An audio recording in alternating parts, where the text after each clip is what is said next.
بسم اللہ الرحمن الرحیم۔ السلام علیکم۔ روزانہ واقعات سننے کے لیے اس چینل کو سبسکرائب کریں۔ ابو العباس شیخ شہاب الدین احمد بن سلامہ نوارد القلوب میں لکھتے ہیں، ایک آدمی نے ایک غلام خریدا۔ غلام نے مالک سے کہا، اے آقا، میں آپ سے 3 شرطیں چاہتا ہوں۔ پہلی شرط یہ ہے کہ جب نماز کا وقت آ جائے تو مجھے نماز پڑھنے سے نہ روکیں۔ دوسری شرط یہ ہے کہ آپ مجھ سے دن کو خدمت لیں اور رات کو مجھے اپنی خدمت میں مشغول نہ رکھیں۔ اور تیسری شرط یہ ہے کہ میرے واسطے ایک کوٹھڑی مقرر کر دیجئے کہ میرے علاوہ دوسرا اس میں داخل نہ ہو سکے۔ آقا نے یہ سب شرطیں منظور کر لیں۔ اس غلام نے مکان کی کوٹھڑیوں کا چکر لگایا اور ایک ویران کوٹھڑی کو پسند کیا۔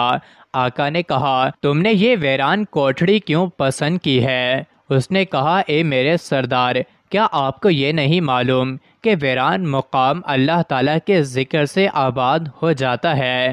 چنانچہ وہ غلام رات کو اس کوٹھڑی میں رہنے لگا۔ اتفاقاً اس کے آقا نے ایک رات شراب اور ناچ رنگ وغیرہ کی ایک مجلس منعقد کی۔ جب آدھی رات ہوئی اور اس کے احباب منتشر ہو گئے تو مالک غلام اٹھا اور گھر کا چکر لگایا۔ جب غلام کے حجرے کی چھت پر پہنچا تو کیا دیکھتا ہے کہ اس میں نور کی ایک قندیل ہے جو اوپر سے نیچے کو نکلی ہوئی ہے، اور وہ غلام سجدے میں اپنے پروردگار سے مناجات اور دعا کر رہا ہے اور کہہ رہا ہے کہ میرے معبود، تو نے دن میں مالک کی خدمت میرے ذمے واجب کر دی ہے۔ اگر میرے ذمے یہ خدمت نہ ہوتی تو رات دن صرف تیری ہی خدمت میں مشغول رہتا۔ اے میرے رب، تو مجھے معذور رکھ۔ مالک طلوع صبح تک اس منظر کا نظارہ کرتا رہا۔ اس کے بعد وہ قندیل آسمان پر چلی گئی اور چھت بند ہو گئی۔ مالک نے اپنی بیوی سے یہ واقعہ بیان کیا۔ جب دوسری رات آئی تو مالک اور اس کی بیوی حجرے کی چھت پر پہنچے۔ دیکھا کہ قندیل لٹکی ہوئی ہے اور غلام سجدے اور مناجات میں طلوع صبح تک مشغول ہے۔ اگلے دن میاں بیوی نے غلام کو بلایا اور اس سے کہا، تو اللہ کے واسطے آزاد ہے تاکہ تو اس ذات پاک کی عبادت کے واسطے فارغ ہو جائے جس سے تو معذرت کرتا تھا۔ اور ان دونوں نے غلام کو اس کی ان کرامتوں سے خبردار کیا جو انہوں نے گزشتہ رات میں دیکھی تھیں۔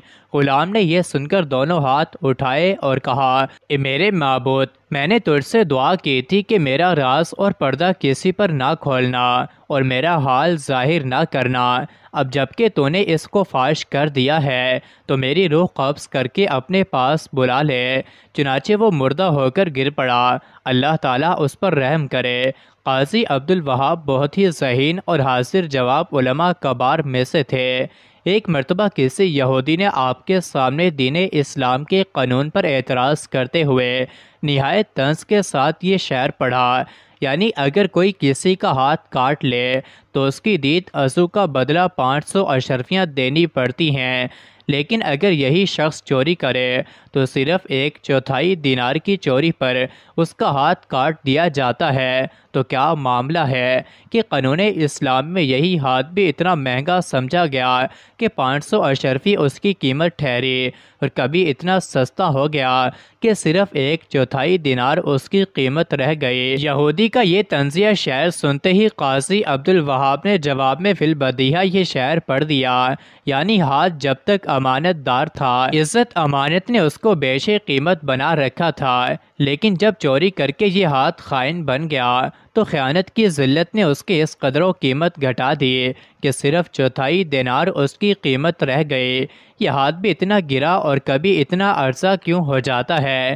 اس میں باری تعالیٰ کی یہی حکمت ہے۔ اس کو خوب ذہن نشین کر لیں۔ مزید ایسے ہی ویڈیوز کے لیے چینل کو ضرور سبسکرائب کریں۔